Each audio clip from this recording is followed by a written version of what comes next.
Warframe is home to 7 major types of companions, and they are all broken down into different subspecies. But today we are going to be diving into a major type of companion in Warframe that is extremely overlooked and underappreciated, and one that I guarantee you, especially if you're a newer player, that you are not even aware that exists.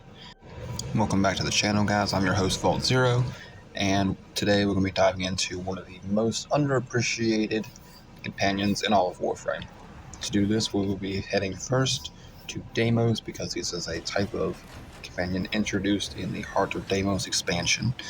What you're going to want to do is you're going to want to fast travel or find your way to the sun, whichever way you're comfortable with, whichever way that you find easier. For the purposes of this video, I did get a little bit lost, so I was like, you know what, I'm just going to fast travel to them, because it can be a bit tricky in here, especially if you are not familiar with the area. So what we're going to be looking at are the Predasites. The sun has 2 different kinds of what are known as modular companions, and what a modular means is there are different components that you can put into them to give him different, in this case, resistances as well as polarity mods. So what you would do is you would go pick a subspecies of Predasite as well as the mutagens, which are going to be your resistances. There are 4 different types, and you will see here the different types of resistances that accompany each mutagen, as well as there will be 4 different types of antigens, which will dictate what polarity he will have on a particular slot. In addition to each resistance and polarity, you will also notice that each mutagen and antigen will grant a kind of physical reaction that the Predasite is going to encounter once you apply the mutagen and antigen. So it's up to you. It's partially up to your preference of what you want it to look like, as well as resistances.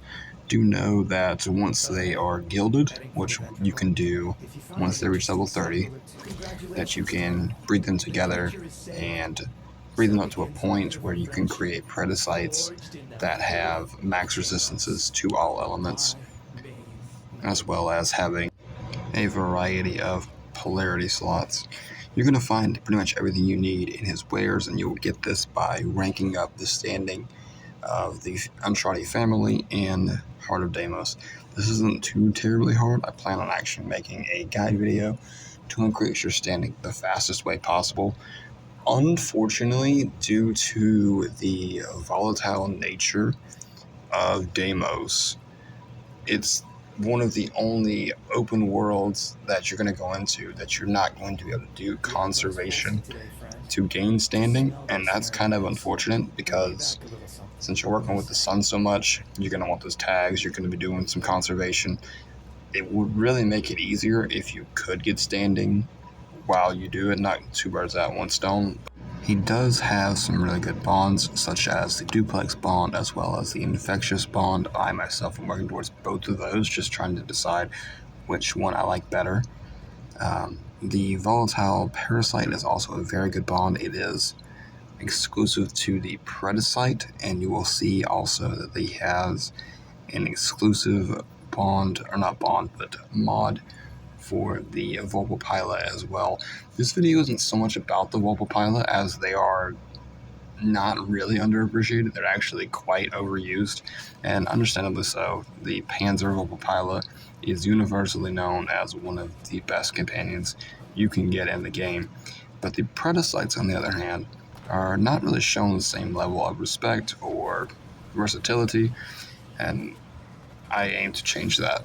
So, one of the core pieces of getting a Predasite or a Volpopila, like I said, Predasite for the purposes of this video, is you're going to want to head out into Deimos.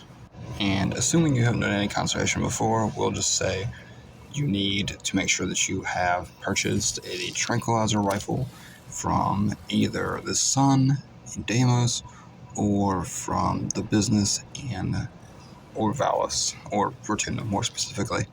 And what you're going to do is, there's 2 ways to do this. You can either look down the sights of the rifle, and it will highlight if there are any conservation targets in the area. Like this, in this case, we're going to run into a Volpapila. Not what we're looking for, but I'll take it because you can never have too many tags. So, to give a brief crash course on conservation, you can either do it this way, which I find to be easier, or you can purchase lures and baits that you can help lure out specifically what you're looking for. You can go to the map, it'll show you hotspots for different kinds of species roaming around the area, and this goes for any open world zone, not just Deimos, but for the purposes of this video, we'll be talking specifically about Deimos. The baits that you can buy will help you get rare subspecies like the Medjay, the Pharaoh, Predasites, as well as the Crescent and the Panzer Volpapila. And to do that, what you would do is you would use your map, you would highlight a hotspot for Predasites or Volpapila, you would head to that location. What you're going to do is you're going to find a pile of poop, you're going to interact with it, and it's going to prompt you to follow the footprints. At which point, when you follow that, you'll find some sort of area where you can use either your bait and then also your synthesizer to help you draw out a rare subspecies if you would like to. That is optional. Once you reach the point where you are able to use a synthesizer or make that choice, what you would do then is you would use the tools you are given to imitate the cry of the species you are hunting. After you have successfully imitated the cry, you will hear a cry in response. It's important to note which direction that cry came from, because that will be the direction that the Predasite or Volpapila will be coming from. And you want that perfect capture so that you can get as many badges as possible, or tags, I mean. So then what you would do is you would wait for the creature to arrive, look down the scope of your trank rifle as usual, and trank the creature as soon as it arrives. And that's going to be how you actually get to the Predasites and Volpapila themselves, so that you can then add the modular pieces to them at the sun.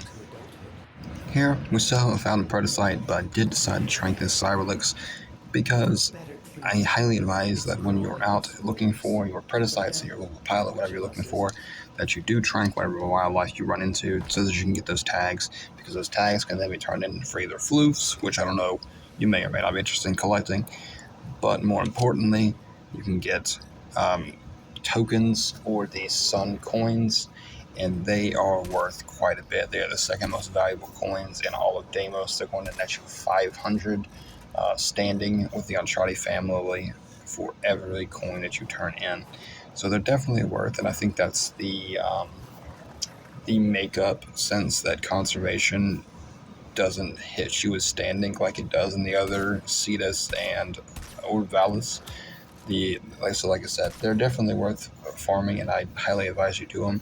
Here, we finally found some Predasites. They always travel in packs. You're not really going to find Predasites out on their own, and it is worth noting that they will attack you if you get close. They don't do much damage, but the point remains that you honestly want to keep your distance so that you're going to get those good and those perfect captures, and you're going to get more tags, and it's going to help you in the long run get standing with the sun and help you get those better mods, as well as get those mutagens and antigens that you are looking for, because obviously you're going to want to breed your Predasites together so that you can get the best possible quality one that has all the different mod slots, as well as having match resistances.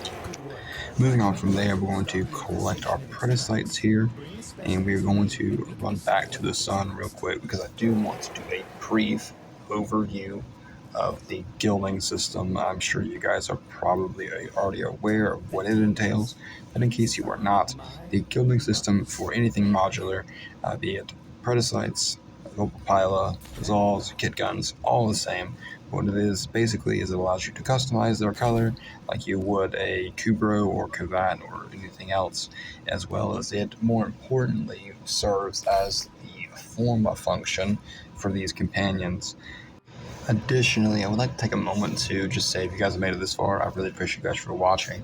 And if you have enjoyed the video so far, feel free to leave a like and perhaps even sub to the channel.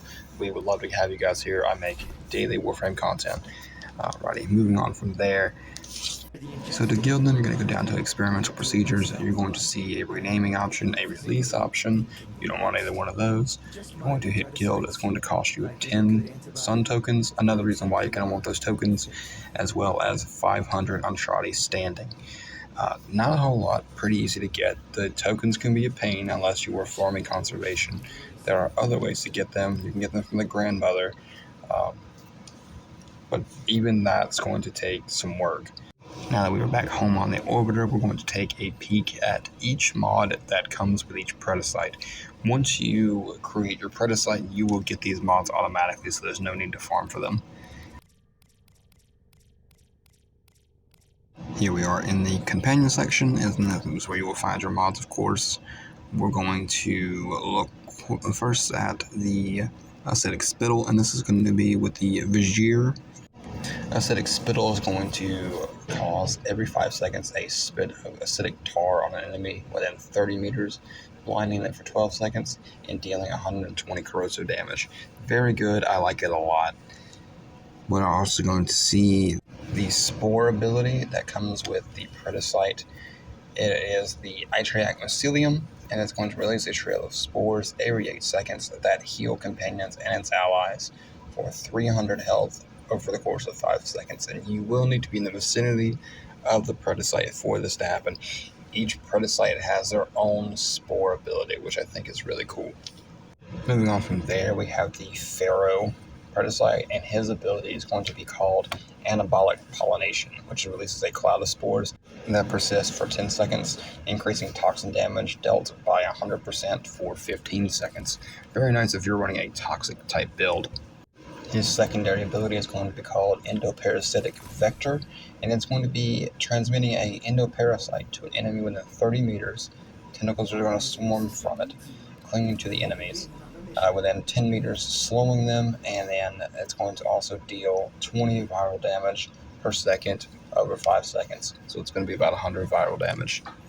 Finally, we move on to Medjay, which is the big boy, which is, I feel, most akin to the Senika Kubro, and his ability is going to be known as Infectious Bite. It's going to be an attack that deals plus 200% finisher damage and infects the target with a virus that grows 4 volatile pustules that react. They're going to get bigger when you shoot them, and they're going to eventually explode and deal more AoE damage.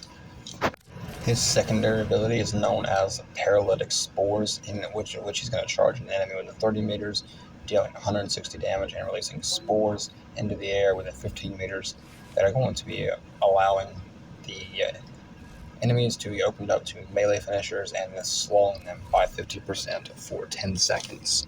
But all of that pales in comparison to what I'm about to show you, the single best reason to get the Predasites as your companions. And there it is. They are absolutely the cutest thing I have ever seen in Warframe. And guys, that is all I have for you. I will catch you guys in the stars.